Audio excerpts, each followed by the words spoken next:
Hey, it's me, Wasabi, and today let's have a look at Pulsar's PCMK3 HE60. Just so you know, this product is not sponsored, this was purchased on my own, but even so, as always with the content on my channel, these are my thoughts, personal opinions, and experiences with the product. Now, before we go any further, let's manage some expectations here real quick. This keyboard honestly feels very similar to Pulsar's PCMK2 HE TKL, so I'm keeping this video short for anyone who is just curious about the new 60% version, and this one is priced at $159.95. The design of this keyboard looks good. I really like the clear bottom combined with the black aluminum top. The one thing I definitely prefer here over the PCMK2 HE TKL is the smaller size. The 60% form factor just looks better in Pulsar styling, at least to me. For the build quality, it feels good. The main bulk of the keyboard feels solid. Adjustable back feet are tight and snappy as well. One very strange thing though was that not all the keycaps were fitted in properly onto the switches, so some were a little higher than others, so I had to press hard on every key to make sure that they're all fitted in properly. The layout is your typical 60%, so you need to rely on function layers and mod tab if you want quick access to the arrow keys. I like a 60%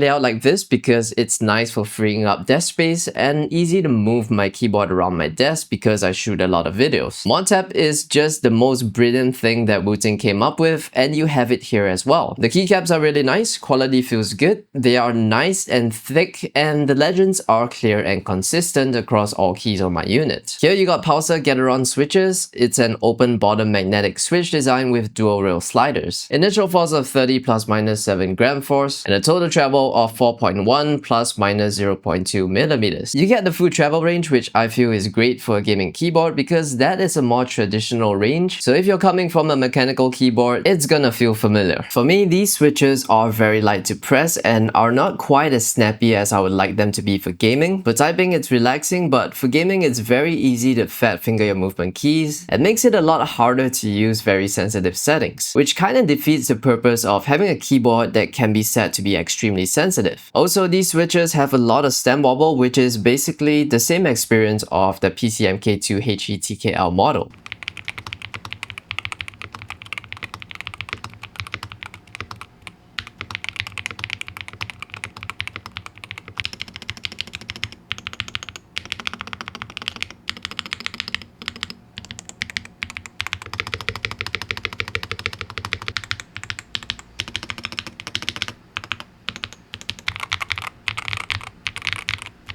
The typing experience in this build with the Pulsar Get-Around switches, the best way to describe it in this build is that first, the keystrokes are smooth, but again, they are quite wobbly. And how it sounds in person, it sounds a little wet, marbly, and rattly. You can swap out the switches, and by the way, the build of this keyboard is supposedly designed for more subtle and quiet typing experience with the sound dampening layers. I tried the Outlap TI HE switches, Geon Raw HEs, Get-Around Jade Pros, Wooting TTC KOM POM, and the RGB variant as well. They all sound way too harsh and loud on this build, which is very unfortunate. It's like this build and its sound dampening layers sucks out all the good sound details of a closed bottom switch and highlights the sound of the stems slapping against the bottom housing, which I guess is why the stock switches sound decent here because those do not have a closed bottom. When I put in the Outlap TI HE switches and I just typed one sentence in monkeytype.com, right after that I removed all the switches. It was not a pleasant sound experience at all. It was loud and sounded unrefined, which is not what they usually sound like. And if you don't know, those switches sound pretty damn good in most other keyboards. They are one of the most popular magnetic switches today for how it sounds and feels. So while this keyboard does give you the option to use other switches, just keep in mind that you are stuck with what's in the case. I would suggest to just stick with the stock switches that it comes with if you want a pleasant typing experience. This is a wired-only keyboard, and for the performance, this keyboard looks impressive on paper. It's got 7 MCUs on the PCB, a 35K scan rate, and 8K polling rate as well, so technically this keyboard reads and processes input super fast. But I'll be honest here, it does not feel noticeably faster in actual use. I tried it with the same actuation and rapid trigger settings that I use on my Wooting keyboards and my Asus Falcon Ace HFX. I also tried gaming with my main switches in this keyboard, which are the Wooting TTC KOM POM switches that I use for gaming, and the experience does not feel faster or more responsive here. If anything, I would feel silly if I had bought this keyboard just for the specs. But you know, if you want the latest and fastest tech in your keyboard, and really there is nothing wrong with that, this is where the PCMK3 HE60 stands out. Okay, about the software, which is the worst thing about this keyboard. First, make sure you update the keyboard before you customize anything, because the firmware update wiped out all my settings for whatever reason. There are a lot of preset lighting effects to choose from, which is very cool. Some effects look good, but unfortunately, some of them do not work at all. Effects like hue breath, pixel fractal, digital rain, and pixel flow, they all just end up showing the same static mush of colors instead of an actual effect, which is really not a good sign. And one more thing I noticed is that the design of this keyboard traps a lot of heat, so if you got the lighting effects running all day, you can feel quite a lot of heat from the case. Key mapping multiple profiles is very time consuming. There is a preset section that says applies to linked profiles, but as far as I can tell, there's no actual option to link profiles anywhere. So in the end, I just manually set up my mod tab arrow keys and media controls for each profile, so hopefully they look into this. For mod tab, when I tried setting up my arrow keys on my shift, menu, and function keys, for some reason it sometimes doesn't save after pressing done. I'm assuming that done is supposed to be the save button because there's no actual save button on the page. Then there's quick tap, aka SOCD, aka snappy tappy, aka snap tap. You know, I wish every brand would just call it SOCD and just be done with this naming nonsense. Anyway, as you can see here, there are two identical paragraphs about quick tap on the same page, and each showing different options. Toggling it on or off does nothing, and there's no option to configure how it works, which I'm assuming is what this page should show. Another thing is on the key mapping page, they call it SOCD toggle instead of quick tap, which just feels like they haven't quite decided what to call it. You know, if they want to make it user friendly, then just stick to one name. Switch options on the software are very miserable and outdated. You only got a couple of choices of old switches, and by old I mean that people have already moved on from this selection quite some time ago. I do not know why they put Wu-Ting Lacquer switches here, because that is really the last switch that I would put on another keyboard. Also, I've never heard of a Wu-Ting Lacquer switch before. And then in the settings page, that's where you can select the polling rate and do a manual switch calibration, because this keyboard cannot do it automatically. So you will have to poke and wobble every single key until the process is complete. There is a thing here called multi-sampling, and my guess is that it's related to how fast or accurate the scanning can be. And I don't know why, but this is not something that makes a high-performance keyboard look capable in any way. If this thing is gonna have 7 MCUs, one would think that the tech is more than capable enough to be both fast and accurate. The worst part is there is no proper explanation in the software, on the website, or in the user manual of what this does or how much the values affect each other in practice. Overall, the software just feels like a lazy mess where no one bothered to check or use it before launching this keyboard. And it's even printed on the packaging that the software is developed in-house by Pulsar, which right now just comes off more as a warning than a unique selling point. Software is a big part of any Hall effect keyboard experience, and even more so for gamers using it for the first time. And I don't mean to be harsh, but honestly speaking, this launch feels like no one gave a fuck about finishing the software properly. And you know, for any consumer, it leaves so much doubt about the performance and reliability of this keyboard. Now, I'm not annoyed because this keyboard didn't come off as a great keyboard to me. I'm annoyed because there are good people who support Pulsar as a brand, and releasing something in this state just shows how much respect they have for their fans and gamers in general. Okay, that was a little more intense than how I normally speak, but I like Pulsar products and want to recommend them when they're good. Now, I have my favorite brands and keyboards, and as a reviewer, what I want is for people to enjoy good gaming peripherals, whatever their favorite brand may be. Coming from a Wu-Ting 60HE, which is a keyboard that came out in 2021, to release something in this state is just embarrassing. So I hope they come out with some updates soon, because I think there are a good number of Pulsar fans who have been waiting and would like to enjoy a 60% keyboard from their favorite brand. Now, final thoughts, and what do I think of its value? I don't know if you noticed, but these days there are so many new Chinese Hall effect keyboards that have popped up with crazy specs like multiple MCUs and ultra high scan rates. And this one feels like Pulsar wanting to throw out a 60% keyboard just to keep up with them. Now, aside from the switches, gaming on this feels like any other HE keyboard, which is a good thing. I love how the keyboard looks. The clear bottom and black aluminum top looks awesome. And on paper, the specs are impressive, but I cannot say that it is significant. Today's video is not how how I usually do my review. I know there is the joystick mode, which is basically a feature from Wu-Ting, but I want to focus more on the critical things in this video. This is not the worst keyboard that I've ever used. The quality feels good, typing and sound experience is good if you compare to Logitech or Razer keyboards, which honestly is their direct competition. So if you are just looking for a gaming keyboard that feels decently good to type on and you're not looking for anything more than that, then I think this one should do just fine for you. But when I think about it, for a brand that is sponsoring esports teams and having a multi-year partnership agreement with Valorant champions NA and Pacific, just fine is not good enough. But you know, maybe that's also on me because I had high hopes for them. They show great potential with their growth, but just like with everyone else, I need to manage my expectations. Again, I have no hate on Pulsar. They make some good stuff and I want them to do even better so that more gamers can enjoy good gaming peripherals. Not a lot of product footage today because, to be honest, this is a keyboard that I bought, and when I got it, I seriously felt like I wasted my money. Also, if brands send products to me and it's really not good, I would send it back because I just don't feel that the time that goes into a full review makes any sense. And I really don't want my channel to become a hate and drama content channel, if you know what I mean. I started this channel because I want my viewers to have a good look at the good stuff and interesting products, and you know, reviewing takes a lot of time and life is short. And that's also why I haven't been reviewing many Hall effect keyboards. Anyway, thank you so much for watching. If you enjoyed the video or found it helpful in any way, please leave a like and subscribe to support my channel. And I guess I'll see you in the next one.